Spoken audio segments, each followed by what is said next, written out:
Isaac, une préfiguration de Jésus-Christ. Dans cette vidéo, on va parler d'Isaac et on va voir en quoi la vie d'Isaac nous parlait de Jésus-Christ. Notre vidéo va s'articuler autour de 4 thèmes. Donc, premièrement, on va voir Isaac en tant que fils unique d'Abraham et Jésus en tant que fils unique de Dieu. Deuxièmement, on va voir Isaac qui a été sacrifié par son père Abraham et on va du coup voir Jésus qui a été sacrifié justement par le Père. Troisièmement, on va voir le mariage d'Isaac et on va voir en quoi ce mariage nous parlait justement du mariage de Jésus-Christ et l'Église. Et quatrièmement, on va voir Isaac dans sa vieillesse qui était aussi une préfiguration de Jésus à la croix. Premièrement, Isaac en tant que fils unique. La Bible va nous dire dans Genèse 22, le verset 1, Dieu va dire à Abraham, prends Isaac, ton unique, celui que tu aimes. Vous voyez? Et de la même manière, dans Jean 3, le verset 16, la Bible va nous dire que Dieu a tant aimé le monde qu'il a donné son Fils unique. C'est-à-dire que Jésus est appelé le Fils unique, c'est le Fils unique de Dieu. De la même manière que là, on voit que Dieu avait dit à Abraham qu'Isaac aussi, c'est son Fils unique. Or, vous et moi, on est d'accord qu'avant Isaac, Abraham avait eu un fils qu'on appelle Ismaël. Oui? Donc, Ismaël est bien né avant Isaac, mais Dieu, quand il va venir vers Abraham, il va dire à Abraham, Isaac, c'est ton unique fils. Pourquoi Isaac est appelé le fils unique de Dieu? On peut l'expliquer avec Jésus simplement et le premier Adam. Quand Luc va faire sa généalogie, la généalogie dans le livre de Luc, Luc 3, la Bible va parler d'Adam. Donc la Bible va dire donc le premier Adam. Et la Bible va donner le père du premier Adam. Donc on va dire Adam est fils de Dieu. C'est-à-dire que le père d'Adam, du premier Adam, donc celui qui a péché avec son épouse, son père c'est Dieu direct. Donc il est fils de Dieu. Pourquoi? Parce qu'il vient directement de Dieu. C'est Dieu qui l'a créé. Il n'est pas venu, en fait, il n'est pas sorti d'un rapport entre un homme et une femme. Il est venu directement de Dieu. Et pareillement, Jésus aussi n'est pas venu d'un rapport d'un homme et d'une femme. Donc Jésus aussi est appelé fils de Dieu. Vous voyez, donc humainement parlant, voici les deux personnes qui sont venues directement de Dieu. Mais pourquoi on appelle Jésus fils unique? Pour autant, Adam aussi est fils de Dieu. Et c'est ce qui va nous faire... C'est là où on va comprendre pourquoi aussi Isaac est appelé fils unique. En fait, le fils unique, c'est quoi? L'explication, Dieu l'a donnée en fait en Genèse 22. Il va dire Isaac ton unique, celui que tu aimais, celui que tu aimes. C'est-à-dire que l'unique, le fait d'être unique, c'est parce que tu as tout l'amour du Père. Souvenez-vous que Jésus, quand il sort du baptême, il y a une voix qui se fait entendre, c'est Dieu qui parle. Dieu dit, voici mon fils en qui j'ai mis toute mon affection. C'est-à-dire que toute l'affection de Dieu a été renfermée en Jésus-Christ. Dieu a mis tout son amour en Jésus-Christ. Voilà en quoi Jésus est le fils unique, parce que tout l'amour de Dieu est en lui. C'est la même chose avec Isaac, parce que tout l'amour d'Abraham était en Isaac. C'est pas que Abraham n'aimait pas Ismaël. On a vu comment Abraham a défendu Agar, ainsi de suite. C'est pas qu'il n'aimait pas Ismaël, mais c'est juste que toute son affection était mise en Isaac. Voici en quoi ils sont fils uniques. Voilà pourquoi Isaac est une préfiguration de Jésus-Christ en tant que fils unique. Et du coup, pourquoi il met tout l'amour, c'est-à-dire pourquoi Dieu a mis tout son amour en Jésus-Christ? Dieu a mis tout son amour en Jésus-Christ parce que Jésus est la promesse et le mystère caché de Dieu de tout âge. C'est-à-dire que Dieu, quand il a créé le monde, la Bible va dire dans Colossiens 1 que Dieu a créé toutes choses par Jésus et pour lui. Toutes choses ont été créées par lui et pour lui. Ça veut dire que Jésus, le but même de la création de Dieu, le but, son objectif quand il créait, c'était en fait Jésus. C'était de révéler Jésus aux hommes. C'était de révéler Jésus dans la création. Donc, voilà pourquoi tout son amour est en Jésus. Parce que c'est comme si tout ce qu'il fait, tout son travail, ça va dans le sens de Jésus. La Bible dit que l'agneau a été immolé dès la fondation du monde. Mais la Bible dit que l'agneau a été prédestiné avant même la fondation du monde. Ça veut dire qu'avant même que Dieu n'ait créé le monde, il avait déjà eu la pensée de l'agneau de Dieu, donc de Jésus-Christ. Vous voyez? Donc de Jésus qui devait venir prendre le corps d'un homme pour nous sauver. Vous voyez, donc c'est le mystère caché de Dieu. Paul va dire le mystère caché de tout âge. Donc de toute éternité, le mystère de Dieu, c'est Jésus-Christ. Vous voyez? Donc voici en quoi Jésus est unique et voici en quoi toute l'affection de Dieu est en Jésus-Christ. Vous voyez? Parce que Dieu avait déjà pensé à nous sauver depuis de toute éternité. Et quand il pensait à nous sauver, directement, il a pensé au Fils. Parce qu'il savait que seul le Fils pouvait accepter cette mission-là. C'est la même chose pour Isaac et Abraham. Abraham, quand il a rencontré Dieu, Dieu a promis lui donner une postérité énorme. Mais il savait que cette postérité devait venir d'un enfant avec Sarah. Vous voyez? Parce que Dieu avait dit à Sarah, l'année prochaine, voilà, tu enfanteras un fils. Donc quand Dieu est venu rencontrer Abraham au chêne des Mamré, il a prophétisé sur Abraham et Abraham savait qu'il doit avoir un fils. Le fils de la promesse sort de Sarah. Or, Ismaël est sorti d'Agar. Vous voyez un peu? Voilà pourquoi c'est en cela que Isaac est le fils unique d'Abraham. Parce que Abraham, la promesse qu'il attend de Dieu, la postérité qu'il attend de Dieu doit venir de cet enfant-là, d'Isaac. Vous voyez? Donc, l'affection, c'était par rapport à la promesse qu'on dit ils aiment, Abraham aime Isaac, c'est à cause justement de tout l'amour, de toute la promesse que Dieu avait donnée à Abraham. Donc voilà pourquoi l'affection était là. Deuxièmement, on va voir Isaac qui a été sacrifié justement sur le mont Morija par son père Abraham. Vous allez remarquer que Dieu va dire à Abraham, va sacrifier ton fils. Abraham, qu'est-ce qu'il va faire? Il va prendre 2 de ses serviteurs. Il va prendre Isaac, il va prendre un âne, il va prendre du bois. Voilà, qu'il va casser, c'est très important. Il va prendre le bois qu'il va fondre. La Bible dit qu'il fondit le bois. Voilà, il va fondre le bois et il va faire 3 jours de marche pour arriver au mont Morija. Arrivé au mont, il va dire aux serviteurs, attendez-moi là. Il va prendre le bois, il va prendre les bois. Donc, il va prendre du coup aussi la corde qui permettait justement de lier le bois. Donc, il va prendre les bois, il va mettre les bois sur Isaac. Il dira à Isaac, ok, toi prends les bois, montons avec les bois. Et Abraham va prendre le couteau et le feu. Ils vont monter au mont Morija. Les amis, on voit là en fait que déjà, bon, ça c'est pas vraiment sûr, je ne veux pas trop m'avancer, mais si vous regardez sur Internet, les scientifiques disent que le mont Morija, évidemment, c'est Golgotha. Pour les scientifiques, ils ont examiné et ils voient qu'en fait, le mont Morija dont on parle dans la Bible, c'est Golgotha aussi. Vous voyez? Donc, on voit déjà là que c'était véritablement une préfiguration de la mort de notre Seigneur Jésus-Christ. On voit Isaac qui porte sur son dos le bois. Et on voit Jésus aussi, comme on le sait, qui a porté sa croix avant d'arriver sur Golgotha. Avant d'arriver à Golgotha, Jésus a porté sa croix. On a les Romains mis à Jésus la croix sur son dos. Pareillement, là, on voit Abraham qui met le bois sur Isaac. On voit déjà la première préfiguration. Et ils arrivent. Et quand ils arrivent sur le mont, qu'est-ce qu'Abraham va faire? Abraham va prendre la corde et il va lier Isaac. Donc, il va entourer Isaac. Donc, il va rendre statique Isaac. Parce qu'il veut sacrifier Isaac. Donc, il va entourer Isaac d'une corde, les amis. Souvenez-vous que Paul va nous dire dans Colossiens que le lien, la corde de la perfection, c'est l'amour.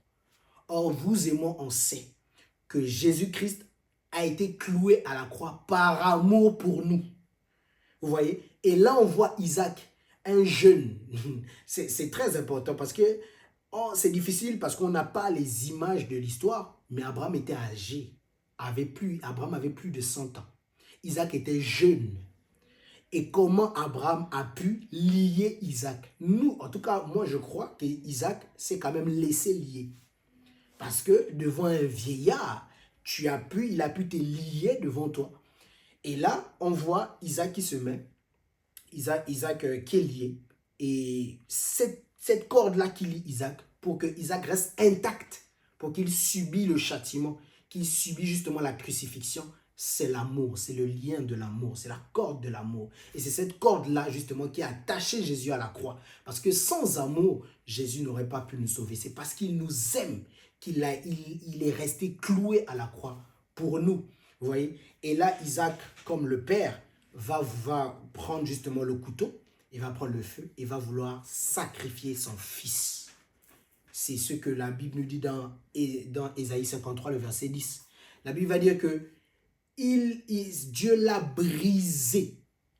Il a été brisé pour nous.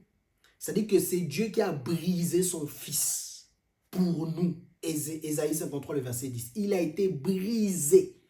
Vous voyez, donc Abraham comme fils, comme père, veut briser son fils. C'est ce que Dieu a fait à la croix. Il a brisé son fils. Vous voyez un peu. Et là, Dieu va dire à Abraham, l'ange va venir dire à Abraham de ne pas le faire, que Dieu est en train de tester sa foi. Vous voyez un peu. Mais nous avons compris que Dieu est en train de nous imager vraiment le sacrifice qu'il allait faire avec Jésus-Christ. Souvenez-vous que Deutéronome 18 dira qu'il est interdit, dans la loi de Dieu, il est interdit de faire un sacrifice humain. C'est-à-dire que Dieu avait interdit qu'on fasse des sacrifices, que ce soit de son fils ou de sa fille, selon Deutéronome 18. Donc, on comprend que la pensée de Dieu n'a jamais été de sacrifier un homme comme ça, premièrement. Donc, si Dieu, dans l'histoire avec Abraham, sacrifie comme son fils, comme il demande à Abraham de sacrifier un homme, on comprend que c'était là pour nous expliquer quelque chose, pour nous imager quelque chose. Et cette chose-là, c'était justement le sacrifice de Christ à la croix que Dieu était en train de nous imager. Et il y a une dernière chose sur ce point, c'est que Isaac va dire à Abraham, il va poser une question à Abraham, il va dire, voici le couteau, voici le feu, mais où est l'agneau pour l'Holocauste? Déjà, l'Holocauste, il faut comprendre que c'était un sacrifice qui devait être totalement consumé. Cela nous parle encore clairement de Jésus-Christ, notre Holocauste. De toute façon, Jésus l'a dit, hein, Père, tu n'as voulu ni sacrifice ni Holocauste, mais tu m'as formé un corps. C'est-à-dire qu'à la place de l'Holocauste, tu m'as, moi, formé un corps, ce que Jésus dit en fait. L'Holocauste, c'est un sacrifice qui devait être consumé totalement. Vous voyez, donc Jésus a été brisé totalement à la croix. Voilà pourquoi il est mort. Vous voyez. Et là, Abraham va répondre à Isaac. Dieu se pourvoira lui-même. Quand Isaac va lui poser la question, mais où est l'agneau pour l'Holocauste? Et là, il va dire, Dieu se pourvoira lui-même. Vous voyez, c'est une très grande prophétie. Parce que quand on le lit littéralement, ça veut vraiment dire ce qui s'est passé. Abraham a dit littéralement, Dieu va venir lui-même. Vous voyez? C'est-à-dire que quand il dit Dieu se pourvoira lui-même, ça veut dire que Dieu viendra lui-même. C'est-à-dire que c'est Dieu lui-même qui va venir en tant qu'holocauste. Vous voyez? Donc là, déjà, Abraham était en train de prophétiser sur comment Dieu allait régler le problème du salut. Que Dieu lui-même allait descendre. Il allait lui-même venir comme une offrande en sacrifice pour nous. C'est ce que Éphésiens 5, le verset 2 nous explique. Que Christ s'est offert pour nous. Il s'est offert. Dieu lui-même s'est offert pour nous.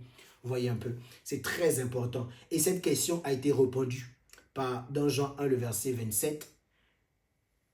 Isaac a demandé où est l'agneau. Abraham a dit Dieu se pourvoira lui-même.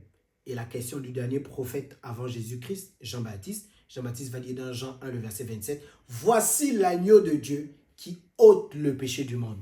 Donc voici la réponse d'Isaac en Jean 1, le verset 27. L'agneau de Dieu, l'agneau qu'on attendait nous tous, afin d'être sauvés, afin d'être lavés de nos péchés. C'est Jésus-Christ, les amis. Voici encore en quoi, comment Isaac préfigurait Jésus-Christ. Troisièmement, on va voir le mariage d'Isaac et de Rebecca. Waouh! Genèse 24, quand vous lisez du premier verset au dernier verset, on est là pour l'histoire de Christ et l'Église, l'histoire de l'humanité. Il y a 4 personnes, il y a 4, on va dire, acteurs principaux de Genèse 24. Donc, il y a Abraham qui représente ici le père, il y a Isaac qui représente ici le fils, il y a le serviteur le plus ancien, donc Éliézer, qui représente ici le Saint-Esprit, parce que Eliezer veut dire Dieu est mon aide. Or, on sait qu'aujourd'hui, celui qui nous aide, l'aide de Dieu pour nous, c'est le Saint-Esprit. Eliezer, ici, c'est l'image du Saint-Esprit. Et Rebecca, ici, c'est l'image de l'Église. Les parents de Rebecca représentent le diable, le monde, la chair. Parce que n'oubliez pas qu'il y a sa mère et il y a ses deux frères. Donc voilà. Maintenant, en quoi cette histoire-là nous parle de l'histoire de Christ et son Église? Premièrement, vous allez remarquer qu'Abraham, voilà, va vouloir une épouse pour son fils.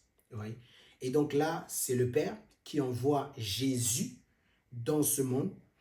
Et donc Jésus, il paye, donc c'est-à-dire qu'il paye un prix, si vous voulez, à la croix. Et il va envoyer le Saint-Esprit. Et c'est le Saint-Esprit qui reste maintenant pour bâtir l'Église. Oui, oui, oui. Jésus, quand il est monté, il a dit aux disciples, attendez une puissance avant de commencer à courir partout, avant d'être mes témoins, avant de fonder l'Église, avant de travailler à l'Église, d'évangéliser. Il vous faut une puissance. Et donc, c'est à la Pentecôte qu'il y a eu la naissance même de l'Église, quand le Saint-Esprit est descendu. Vous voyez? Et donc là, le Père va envoyer le serviteur le plus ancien pour chercher une femme pour son fils. C'est le travail du Saint-Esprit aujourd'hui.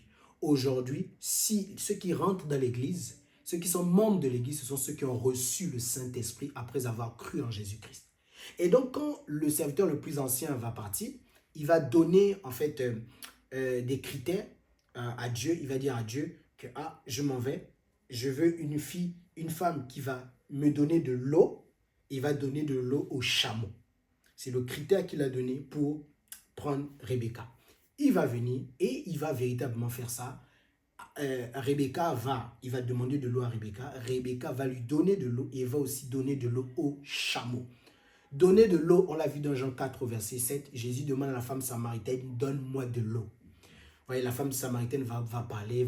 Et Jésus va lui dire, si tu savais qui te demandait de l'eau, tu allais toi-même lui demander de l'eau. En fait, donner de l'eau, comme par exemple Rebecca a donné de l'eau au Saint-Esprit là, c'est la foi. Quand Dieu nous demande de donner de l'eau, qu'on lui donne de l'eau, c'est la foi qu'il demande. C'est ça qu'il a dit à la femme samaritaine. Donne-moi de l'eau, c'est-à-dire crois en moi. Remarquez, la même chose, je prends un deuxième témoin, Élie avec la veuve de Sarepta. Élie va dire à la veuve de Sarepta, si tu veux manger, si tu veux avoir la nourriture chez toi en abondance, donne-moi d'abord à manger à moi. Et Élie va encore préciser sur ça. Il va dire, je te répète, donne-moi d'abord à manger avant que je te donne à manger, avant que tu n'aies la nourriture en abondance.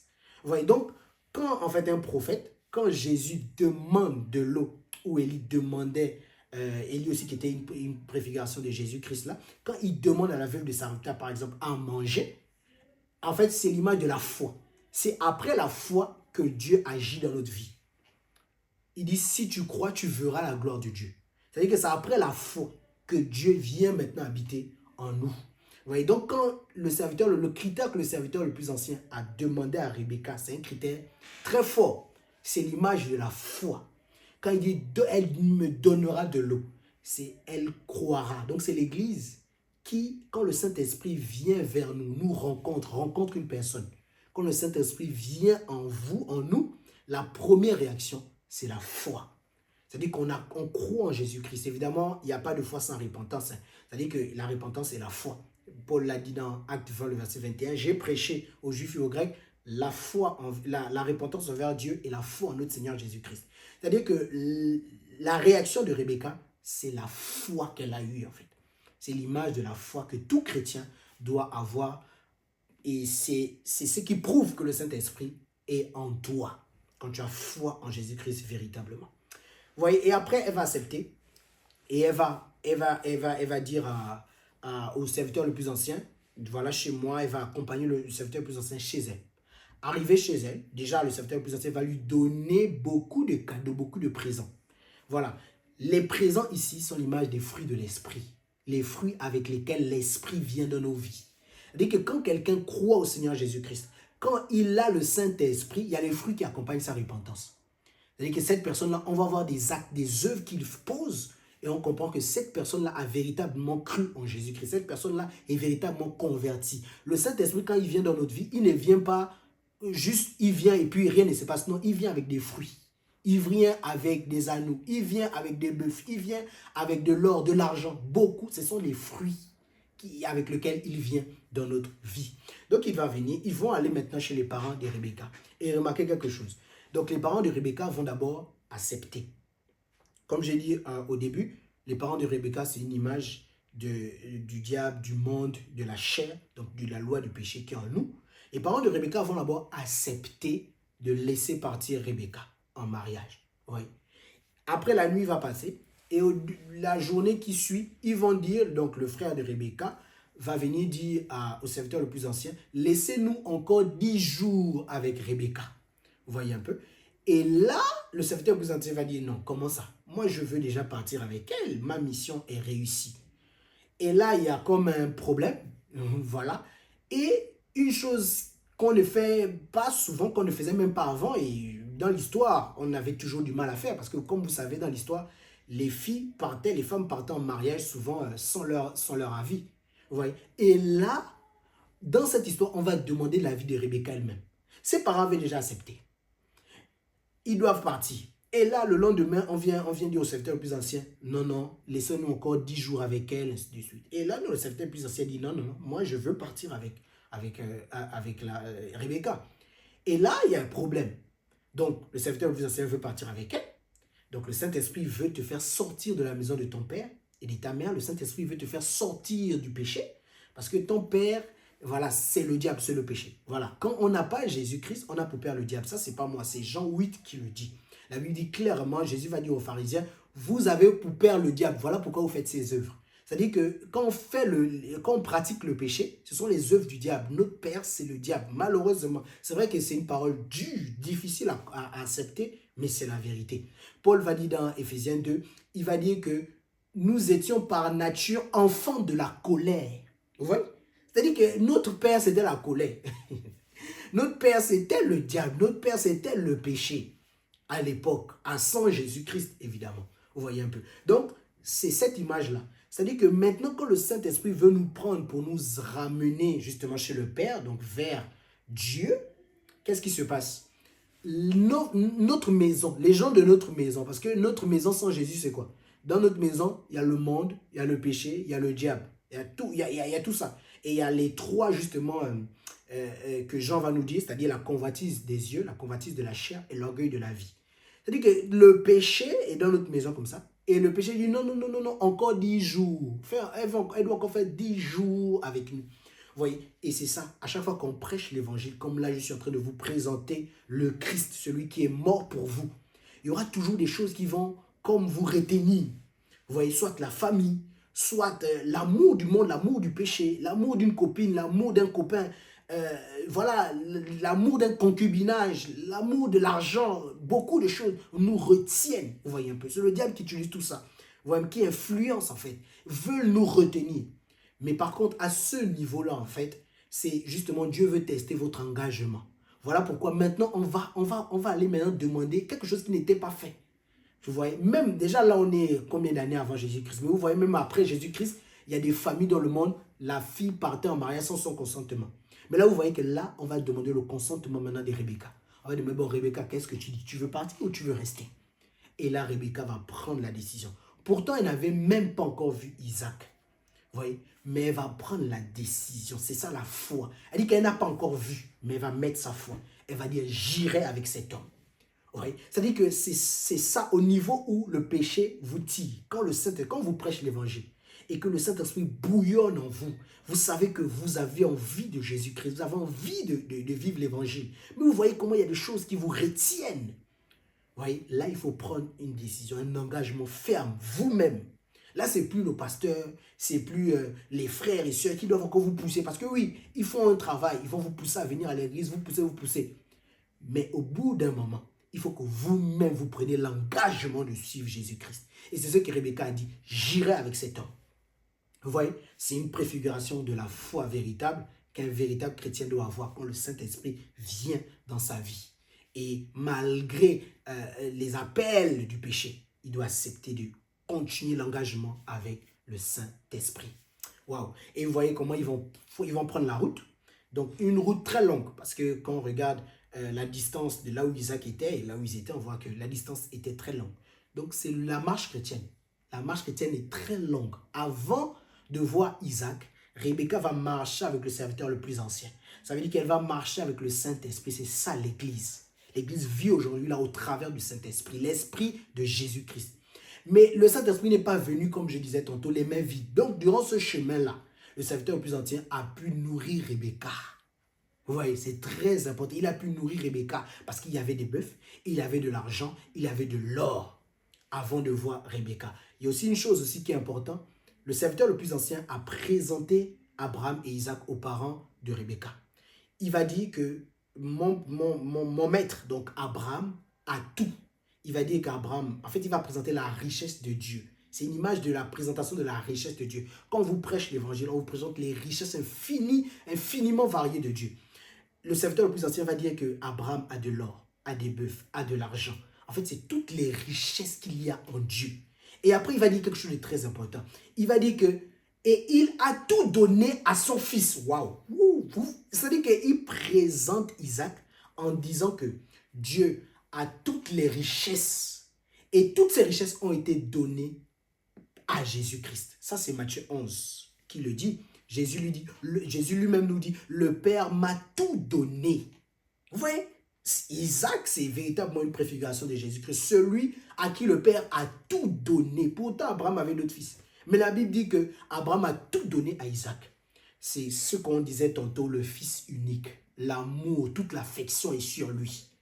Vous voyez, et c'est véritablement là, le serviteur le plus ancien a présenté à la famille d'Abraham, à la famille de Rebecca, le père et le fils. Vous voyez un peu, le Père et le Fils. Voilà pourquoi Jésus dit, celui qui croit en moi a le Père et le Fils. Vous voyez? Et donc on voit, pour terminer, on voit le chemin que Rebecca a fait pour rencontrer Isaac. Vous voyez? Donc la Bible nous dit qu'Isaac méditait dans un champ, et ils se sont rencontrés. Comme je disais, le chemin est long.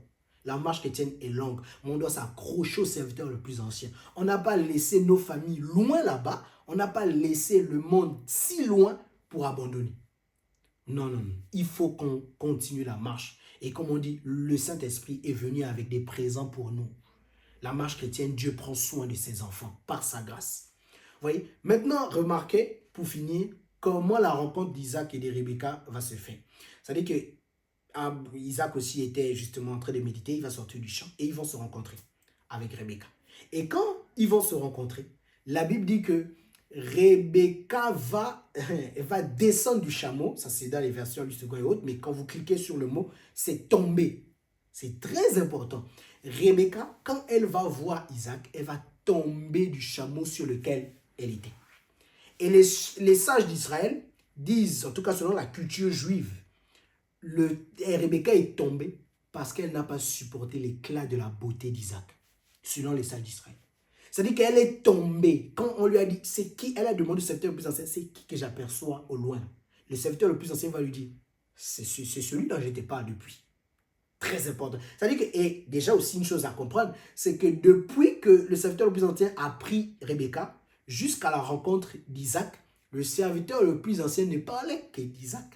Il ne parle que de ton mari. C'est-à-dire que l'église, si tu es dans une église où on ne parle pas de Jésus, il faut fuir. Il faut fuir. Amen. Le serviteur le plus ancien, il ne parle que de Jésus. Vous voyez? Et du coup, Rebecca, comment elle peut apercevoir qu'il s'agit de Jésus? Comment elle peut, parce que justement, on a beaucoup parlé d'Isaac. Comment elle peut apercevoir qu'il s'agit d'Isaac? Comment tu peux savoir que celui-là, il ressemble à celui dont on vient de me parler, dont on me parle depuis là? Vous voyez un peu? Parce qu'elle est préparée à la rencontre d'Isaac. Voilà pourquoi elle peut dire, lui-là, il ressemble à celui dont on me parle. Vous voyez un peu? Et c'est ça l'église. L'épouse du Seigneur va reconnaître Jésus quand il reviendra. Vous voyez? Parce qu'elle a été nourrie par Jésus. C'est-à-dire, qui est Jésus-Christ? Ils ont compris ça. L'église, c'est ça. On est là pour Jésus-Christ. Paul va dire dans 1 Corinthiens 2, au verset 2, il va dire, je n'ai pas eu la pensée de savoir autre chose parmi vous que Jésus-Christ et Jésus-Christ crucifié. C'est-à-dire que dans l'église, on veut savoir une seule chose, la vie de Jésus et l'œuvre qu'il a accomplie à la croix. Vous voyez? Et donc, comme je disais tantôt, elle est tombée du chameau. Et les sages d'Israël, selon la culture juive, on dit que c'est parce que, ça c'est pas écrit dans la Bible, voilà, je dis bien que c'est la culture juive, qui dit qu'elle est tombée parce qu'elle a été éblouie par l'éclat de la beauté d'Isaac. Vous voyez? C'est-à-dire que nous, l'église, cela nous enseigne quoi? Que nous, l'église, on nous parle de Jésus, on nous parle de Jésus. Mais je vous assure, quand on verra Jésus tel qu'il est, on ne pourra pas supporter l'éclat de sa beauté. Il est tellement beau. Et là, on ne va pas regretter notre choix. Vous imaginez Rebecca qui est partie sans avoir vu Isaac. Elle a accepté de quitter sa famille.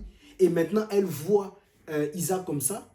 Et tout d'un coup, elle voit comment il est tellement beau. Elle ne peut même pas regretter son choix d'avoir quitté ses parents. Donc, c'est cette image, cette histoire nous parle vraiment de nous quand on verra Jésus-Christ. Les amis, ne nous décourageons pas dans la marche avec Jésus-Christ. Quand on verra Jésus, on sera ébloui par l'éclat de sa beauté. C'est la même chose qui s'est passée justement pour la petite parenthèse avec Salomon et la reine de Séba. La reine de Séba avait entendu parler de Salomon. Elle avait écouté la renommée de Salomon. Oh, il est sage, oh, il est sage, oh, il est sage. Ok, la reine de Séba donc décide de faire le chemin, de quitter sa ville là-bas, son pays, et d'aller justement à Jérusalem. Elle fait le chemin pour aller écouter la sagesse de Salomon face to face. C'est encore là l'image de l'église. Qui aujourd'hui, on a la renommée de Jésus-Christ. On voit tout ce qu'il fait, comment il guérit les malades encore, comment il y a des conversions, on voit comment il aide les gens, on voit comment il prend soin des pauvres, on voit tout ce que Jésus fait. C'est tout ça, c'est sa renommée. Mais quand on va arriver dans le palais du véritable Salomon que nous appelons Jésus-Christ, dès qu'on va arriver au ciel, remarquez ce que la reine de Séba va dire. La reine de Séba va dire quoi à Salomon? Déjà, elle va poser les questions à Salomon. Salomon va répondre à toutes ces questions. On voit la sagesse de Salomon. C'est-à-dire qu'il n'y a aucune question quand on va arriver au ciel dont Jésus n'aura pas la réponse. C'est-à-dire que ceux qui, parce que je ressens ça en moi, ceux qui se demandent pourquoi je n'ai pas eu de père, pourquoi je n'ai pas vu mon père de ma vie, pourquoi ma mère est décédée, pourquoi je n'ai pas eu ça, pourquoi, tous les pourquoi là. Salomon est tellement sage, le véritable Salomon qui est Jésus-Christ. Il va nous répondre à toutes nos questions. Et à la fin des questions, qu'est-ce que la reine de Séba a dit? La reine de Séba a dit à Salomon, ta sagesse est plus grande que ta renommée. C'est-à-dire que les réponses de Salomon étaient telles que la reine de Séba a dit, mais en fait, ce qu'on dit de toi est petit par rapport à ce que tu es. C'est ce qu'on va dire quand on sera au ciel. Quand on sera au ciel, quand Dieu va nous répondre de toutes les questions qu'on a aujourd'hui. Pourquoi ça s'est passé? Pourquoi Jésus? Pourquoi j'ai été affligé par ça? Ainsi de suite. Quand le Seigneur va nous répondre, on va se dire, waouh! En fait, c'est nous qui ne nous sommes pas mis au niveau de ta grandeur. En fait, on n'a pas compris vraiment combien de fois tu étais grand.